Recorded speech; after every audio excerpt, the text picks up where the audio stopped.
രാമചേട്ടൻ എന്താണ്? ആ വിഷ്ണുവേ, സുഖം തന്നെ മോനെ. എന്ത് ഈ വഴിക്ക്? രാമചേട്ടാ, കാര്യം അറിഞ്ഞ ഇന്ന് ഉത്സവമാണ്, മോഷണം നടന്നു. മോഷ്ടാവ് രാമചേട്ടന്റെ മകനെന്നാണ് നമുക്ക് കിട്ടിയ റിപ്പോർട്ട്.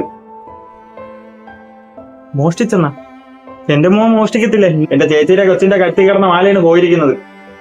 അവൻ വല്ലതും എടുത്തിട്ടുണ്ടെങ്കിൽ രാമചേട്ടൻ പോയി ചോദിക്കാൻ എന്റെ അടുത്ത്. എന്താ മോനെ, ഇവർക്കൊരു സംശയം. നീ അമ്പലത്തിൽ പോയിട്ട് വരുന്ന വഴിക്കണ്ട എന്തിനാ മോഷ്ടിച്ചെന്നാ എന്നാ പറയുന്നത്. ഞാൻ മോനെ ഒന്ന് പരിശോധിക്കാം. ഓ, പരിശോധിച്ചോ അച്ഛാ, എന്നെ വിശ്വസിക്കച്ച, ഞാൻ എടുത്തല്ല അച്ഛാ.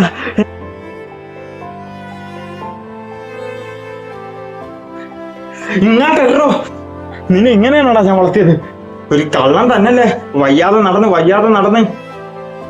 രാമൻ ചേട്ടാ, ഇതിൽ ഒതുക്കാൻ പറ്റത്തില്ല. പോലീസ് കേസ് കൊടുത്താ അറിയാലേ. മോനെ, നീ വെളിയിൽ അറിയിക്കല്ലേ.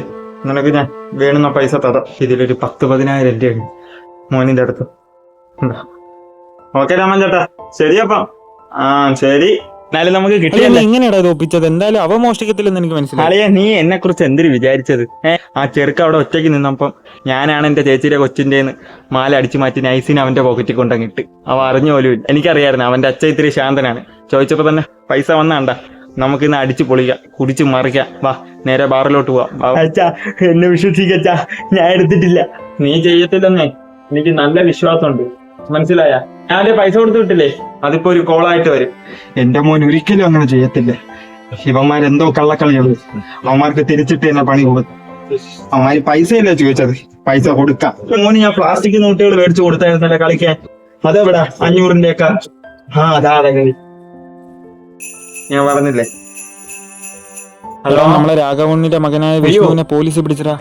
ആ ബാറിൽ എന്തോ കള്ള നോട്ട് കൊണ്ട് കൊടുത്തെന്ന് പറഞ്ഞ് ഇപ്പൊ പിടിച്ചോണ്ട് പോയതേ ഉള്ളു. പണ്ടത്തെ ഒരു പഴഞ്ചൊല്ലുണ്ടല്ലേ, കൊടുത്താ കൊല്ലത്തും കിട്ടും പണി. ഇങ്ങോട്ടൊരു പണി വരുമ്പോ അങ്ങോട്ട് അതിനെക്കാട്ടി ഇരട്ടി പണി കൊടുക്കണം, എന്നാലേ അവനൊക്കെ അടങ്ങത്തുള്ളൂ.